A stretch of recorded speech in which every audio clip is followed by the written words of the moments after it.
Alert nation news द्वारा जेरोफिक्स कांड में रेलवे में अवैध खनन का मामला उजागर करने के बाद बड़ी सादड़ी में अवैध खनन पर माइनिंग विभाग की बड़ी कार्रवाई की गई है, जिसमें विभाग द्वारा दोषियों के खिलाफ 18 करोड़ 48 लाख रुपए से अधिक की पेनल्टी लगाई गई है। नगर पालिका के पूर्व अध्यक्ष पुष्कर राज माली सहित जहर मुक्त बड़ी सादड़ी संघर्ष समिति ने उठाई उच्च स्तरीय जाँच सहित नार्को टेस्ट की मांग। चित्तौड़गढ़ जिले के बड़ी सादड़ी क्षेत्र से बड़ी खबर सामने आ रही है, जहाँ हिंदुस्तान जिंक के जेरोफिक्स को लेकर चल रहे जहर मुक्त बड़ी सादड़ी संघर्ष समिति के आंदोलन के बीच माइनिंग विभाग ने अवैध खनन के मामले में बड़ी कार्रवाई की है। विभाग ने सर्वे रिपोर्ट के आधार पर आरोपियों पर करोड़ों रुपए की पेनल्टी लगाई है। वहीं कार्रवाई के बाद आंदोलनकारियों ने इसे पहली सफलता बताते हुए पूरी मामले की उच्च स्तरीय जाँच की मांग की है। बड़ी सादड़ी क्षेत्र में अवैध खनन मामले को लेकर माइनिंग विभाग ने कार्रवाई करते हुए लगभग 18 करोड़ 48 लाख 88,250 रुपए की पेनल्टी लगाई है। बताया जा रहा है कि यह कार्रवाई विभाग द्वारा 2 जून को किए गए सर्वे के आधार पर की गई है। विभाग की ओर से की गई कार्रवाई में अवैध खनन और जेरोफिक्स की मात्रा के आधार पर जुर्माना निर्धारित किया गया है। वहीं जेरोफिक्स हटाने के बाद दोबारा मूल्यांकन होने पर पेनल्टी की राशि बढ़ाने की संभावना भी जताई जा रही है। मामले में जिन लोगों पर कार्रवाई की गई है उनमें विशाल कंठालिया, जो कि वर्तमान में नगर पालिका के अध्यक्ष हैं, उनके पुत्र सहित अन्य कमल टाक उर्फ सत्यनारायण टाक नाम शामिल बताए जा रहे हैं। पुष्कर राज माली पूर्व नगर पालिका अध्यक्ष बड़ी सादड़ी ने कहा कि माइनिंग विभाग द्वारा लगाई गई यह कार्रवाई अभी शुरुआती कार्रवाई है। बिना विभागीय अनुमति के इतनी बड़ी मात्रा में अवैध खनन होना कई गंभीर सवाल खड़े करते हैं। अगर पूरे मामले की निष्पक्ष जांच हो तो नुकसान और पेनल्टी की राशि इससे कहीं अधिक सामने आ सकती है। सरकार को दोषी अधिकारियों, संबंधित लोगों और जनप्रतिनिधियों की भूमिका की जांच एसआईटी और एसओजी से करवानी चाहिए। दोषियों के खिलाफ कड़ी कार्रवाई होनी चाहिए। पूर्व नगर पालिका अध्यक्ष पुष्कर राज माली ने मामले में दोषियों को नार्को टेस्ट करवाकर जाँच करवाने की मांग उठाई है। वहीं उन्होंने क्षेत्र से जेरोफिक्स नामक पदार्थ को पूरी तरह हटाने की मांग दोहराई है। अवैध खनन तो इतना हुआ कि जिसका अंदाजा कोई नहीं लगा सकता है। इतना अवैध खनन इस क्षेत्र के अंदर हुआ है। जिस प्रकार से माइनिंग विभाग ने जो इनकी पेनल्टी, इनकी जांच करी है, कहीं न कहीं मुझे लगता है कि प्रशासनिक अधिकारी माइनिंग विभाग इसके अंदर मिला हुआ है। अगर माइनिंग विभाग मिला नहीं होता तो ये 50 करोड़ से भी ज़्यादा पेनल्टी लगाता और इसके अंदर बड़ा राज खुलता है इसके अंदर कि आज कितने लोग इसके अंदर मिले हुए हैं।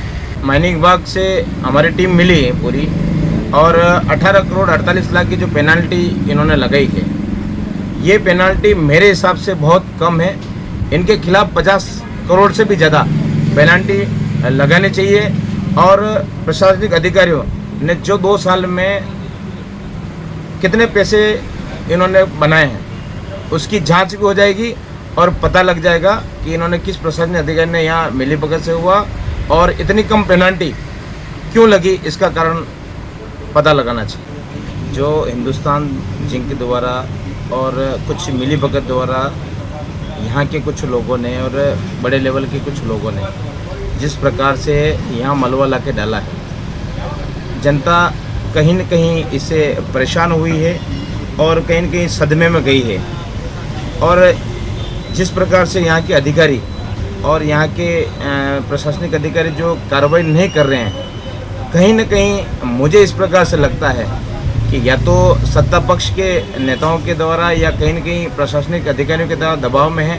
तो सारी हमारे जहर मुक्त कमेटी और हम सब बड़ी साड़ी के नगरवासी, हम ये चाहते हैं कि एक बार सरकार जो इनके खिलाफ जो भी प्रशासनिक अधिकारी, इनके अंदर जो सम्मिलित जितने भी राजनीतिक लोग या कोई लोग इन्वॉल्व हैं, तो उनकी एसओजी और एसआईटी के द्वारा जांच कराकर इनका नार्को टेस्ट कराना चाहिए, ताकि पता लग जाए कि इसके अंदर किसकी मिलीभगत है और यहाँ इस नगर को, इस क्षेत्र को विष देने वाला कौन है और जेरोफिक्स डालने वाला आदमी कौन है, उनका पता जनता के सामने खुलासा हो जाएगा। जो मलबा पड़ा हुआ है, ये मलबा अगर नहीं उठाएगा, ये भी इस शहर के लिए बहुत बड़ा घातक और ये विष फैला सकता है। इस एरिया के पर्यावरण को प्रदूषित कर सकता है, इसके पानी और यहाँ के रहने वाले के लोगों को भी दूषित कर सकता है। तो ये जो मलबा पड़ा है, इसको साफ रोडर लगाकर, जेसीबी से लगाकर, चाहे लेबर लगे तो इसको लगाकर हटाना चाहिए यहाँ से। हमारे जहर मुक्त संघर्ष समिति और बड़ी साड़ी के वरिष्ठ नागरिक, सभी समाज के पदाधिकारी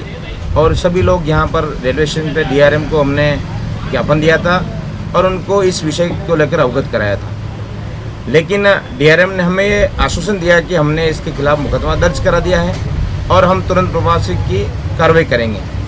लेकिन मुझे कहीं न कहीं लगता है 8-10 दिन बीत गए हैं लेकिन रेलवे की तरफ से कोई कार्रवाई नहीं हुई है। दूसरी तरफ संघर्ष समिति के अध्यक्ष रंजीत सिंह जाला का कहना है कि हमारा संघर्ष क्षेत्र को जहर मुक्त बनाने के लिए माइनिंग विभाग की कार्रवाई एक कदम है, लेकिन जब तक क्षेत्र से पूरा जेरोफिक्स हटाया नहीं जाता तो जिम्मेदार लोगों पर सख्त कार्रवाई नहीं होती, तब तक हमारा आंदोलन जारी रहेगा। हमारी मांग है कि पूरे मामले की निष्पक्ष जांच हो और दोषियों के खिलाफ कड़ी कार्रवाई भी। आज हम निम्बाड़ आए खनिज विभाग की पेनल्टी के बारे में जानने के लिए। तो यहाँ के अधिकारी ने बताया कि इस पर लगभग 18 करोड़ 48,260 रुपये की पेनल्टी सभी जो खातेदार उनके हैं उनके ऊपर लगी है।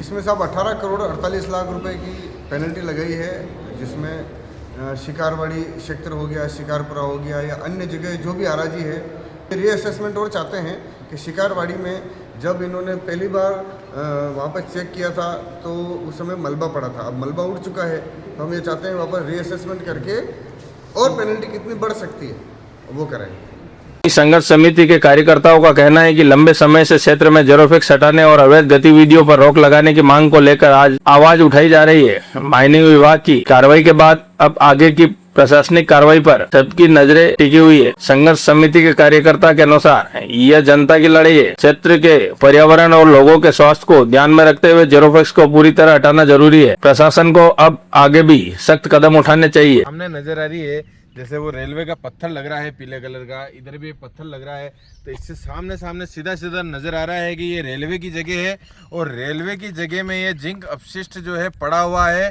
और कितने समय से पड़ा हुआ। और इतना कहने के बाद भी अभी तक यहाँ पे कोई कार्रवाई चालू नहीं की इन्होंने, या यहाँ से मलबा उठाने का काम कोई चालू नहीं किया है और ना इसकी कोई यहाँ पे जाँच पड़ताल हो रही है, ना कोई अधिकारी इस पर ध्यान दे रहा है। ग्रामीणों से और आसपास के जनों से बात हुई तो उन्होंने ये कहा है कि रेलवे की पटरियों के नीचे भी ये जिंक अपशिष्ट डाला है। आसपास के जो ग्रामीण यहाँ निवास रहते हैं उन्होंने ये बात बताई है कि यहाँ पे जो डाला है मिट्टी है इसके अंदर भी डाली है, ये आसपास के ग्रामीणों ने बताया।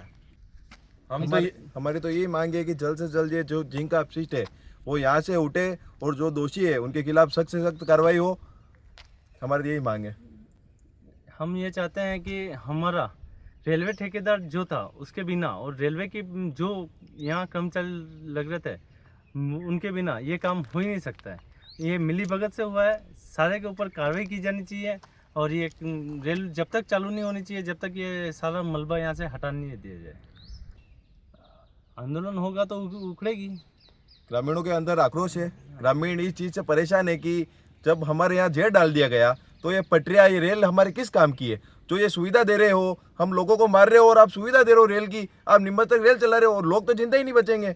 इस वजह से लोगों ने आक्रोशित होकर रेल उखाड़ने की और रेल रोकने की बात करी। कुछ महिलाएं आई थी जिन्होंने इस रेल पर बैठकर जब रेल चलेगी जब बैठकर आंदोलन करने की चेतावनी दी, क्योंकि रेलवे यहाँ पे जो डंपिंग यार्ड बनाने की बात करी कि रेलवे की बुग्या ये धोने के लिए ये बना रहे हैं, इसको खुदाई करके जो माल बेच के इनकी जगह जिंक अपशिष्ट जो मिट्टी डाली ये डालकर ये कार्य किया गया। इसके खिलाफ सभी के खिलाफ कार्रवाई होनी चाहिए। इसमें रेलवे के अधिकारी भी मिले हुए हैं। सबसे पहले मैं आपके चैनल का धन्यवाद करना चाहता हूं कि आपने लगातार इस मुद्दे को उठा करके और बहुत ही जनहित का काम किया है। जहाँ तक इस अपशिष्ट के बारे में बात है तो इसके अंदर बहुत सारी हेवी मेटल्स होती है जिसमें मुख्य है जिंक, लेड यानी शीशा, कैडमियम, निकल, कोबाल्ट, मैग्नीज, तांबा, लोहा आदि धातुएं इसमें होती है और ये एक जो तय मानक से अधिक मानव शरीर में जाती है तो इससे व्यक्ति को न्यूरोलॉजिकल यानी दिमाग की बीमारियां पैदा होने की संभावना होती है। इसके अंदर आंतों की बीमारियां होने की संभावना रहती है। जो नवजात शिशु हैं उनके अंदर कई प्रकार के विकार आने की संभावना रहती है जिससे कि वो मानसिक रूप से मंदबुद्धि पैदा हो सकते हैं या विकलांग पैदा हो सकते हैं। इस तरह की बहुत सारी इस अपशिष्ट के अंदर पदार्थ हैं और इसके अलावा इसके अंदर सबसे बड़ी बात है कि कई भारी मात्रा में इसमें सल्फेट होता है, यानी एक तरह से आप सल्फ्यूरिक एसिड कह सकते हो, उसका तत्व भी इसमें होता है। तो इसीलिए ये निर्धारित है पोल्यूशन कंट्रोल बोर्ड के द्वारा वैज्ञानिक जो आधार के ऊपर ये तय है कि जहाँ पर भी इस मटेरियल को डंप किया जाए तो इस बात को सुनिश्चित किया जाए कि वो न तो रेन वाटर में मिक्स होना चाहिए और न वो ग्राउंड वाटर में मिक्स होना चाहिए, न तो बरसाती पानी में जाना चाहिए, न ज़मीन के अंदर जाना चाहिए। क्यों कि इससे काफ़ी दूर दूर तक लोगों के, जानवरों के पीने के और खेती बाड़ी के अंदर इसका बहुत बड़ा दुष्परिणाम आने वाला है। इसके अलावा जब ग्राउंड वाटर के अंदर ये मिल जाता है या बरसाती पानी के अंदर बह करके पास के, जैसे बड़ी सारडी का मसला अभी चल रहा है, तो बड़ी सारडी के तालाब में हो जाता है। तालाब जब ओवरफ्लो होता है तो जो वागन डैम में जाएगा, वागन डैम से वो डूंगला क्षेत्र का जो पूरा नहरों के अंदर वो पानी सब तरह जाएगा। वागन से जहाँ जहाँ पीने का पानी सप्लाई होता है वहाँ ये जाएगा।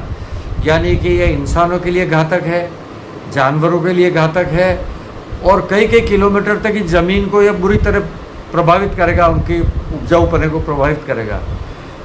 तो देखा जाए तो ये एक बहुत ही गलत काम हुआ है।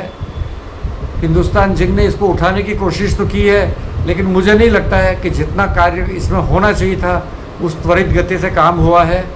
मैं तो यही कहना चाहूँगा और यही सबसे प्रार्थना करूँगा कि जितना जल्दी हो सके इस मलबे को उठा करके और जनता को एक रिलीफ दी जाए और उनके भविष्य के साथ और उनके स्वास्थ्य के साथ खिलवाड़ नहीं किया जाए और गरीब किसानों की ज़मीन को बर्बाद होने से बचाया जाए। अब ये बारिश आज भी हुई है, एक दो दिन पहले भी हुई है, तो ये तो एक ऐसा काम हुआ है कि इसका ज़मीन के अंदर ये पानी ज़रूर जाएगा, तालाब के अंदर जाएगा और ज़मीन ग्राउंड वाटर के और ड्रिंकिंग वाटर के अंदर मिक्स होकर के कुछ न कुछ नुकसान तो ज़रूर पहुंचाएगा।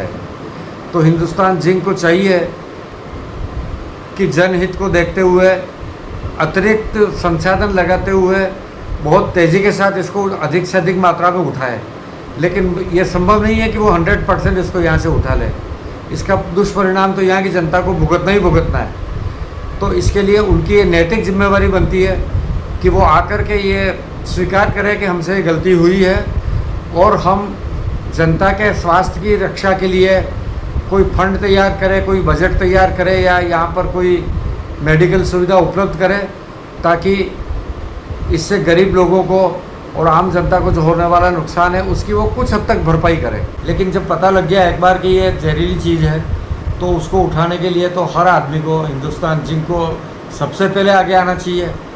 और इसके अलावा जनप्रतिनिधि है, अधिकारी है, प्रशासनिक अधिकारी है, पुलिस अधिकारी है और आम जनता सबको अपना फर्ज समझ करके और एकजुट होकर के इस जहर को उचित प्रकार से वैज्ञानिक तरीके से इसका निष्पादन किया जाए और जनता को भविष्य में आने वाली जो बीमारियां उससे बचाया जाए। ये मेरी सबसे निवेदन है।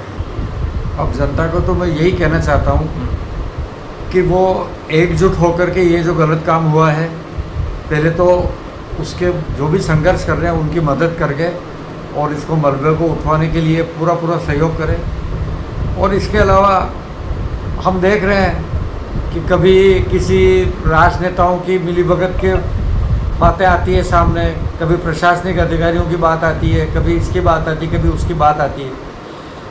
तो ये हर जगह जो ये बेईमानी और भ्रष्टाचार फैला हुआ है, इसको आखिर कवर कंट्रोल कौन करेगा? जनता ही करेगी और जनता को ही करना पड़ेगा। तो जनता ऐसे लोगों को आगे लाए जो कि अब ईमानदारी के साथ में जनहित का काम करना चाहते हों और जहाँ पर भी बेईमानी देखे वह पूरे दिल से आवाज़ उठाए और उसका विरोध करे। वरना जिसका बस चलेगा वही अगर आपके साथ में इस तरह का धोखा करेगा तो उसका परिणाम आपको भुगतना ही है। आपको बीमार भी पड़ना पड़ेगा, इलाज भी करवाना पड़ेगा। इलाज करोगे तो तिल तिल करके मरोगे, आपको पता ही लगेगा कि भाई मेरे इस कम उम्र में हार्ट अटैक क्यों हो गया, कैंसर क्यों हो गया, ये बाद में पता थोड़ी लगता है क्या। तो आपको पीने का साफ पानी मिले, आपको अच्छा इलाज मिले, आपको अच्छा भोजन मिले जो कि स्वास्थ्य के प्रति हो। और इसके लिए जिन जिन लोगों की जिम्मेदारियां हैं, जो अधिकारी बैठे हुए हैं, वो अपना काम सही ढंग से कर रहे हैं कि नहीं कर रहे हैं, वो उसकी ऊपर देखभाल हो। जो जनप्रतिनिधि हो वो ऐसे चुने कि वो उन सभी कर्मचारियों से उचित प्रकार से जनहित के काम करावे। यही मैं कह सकता हूँ, और तो मैं क्या कहता हूँ। फिलहाल बड़ी सादड़ी में अवैध खनन और जेरोफैक्स मामले को लेकर सियासत और आंदोलन दोनों तेज हो गए। माइनिंग विभाग की कार्रवाई के बाद अब जांच और आगे की कार्रवाई पर सबकी नजरें टिकी हुई है। जय हिंद। मैं अभियंता Anil Sukhwal, alert nation news Chittorgarh.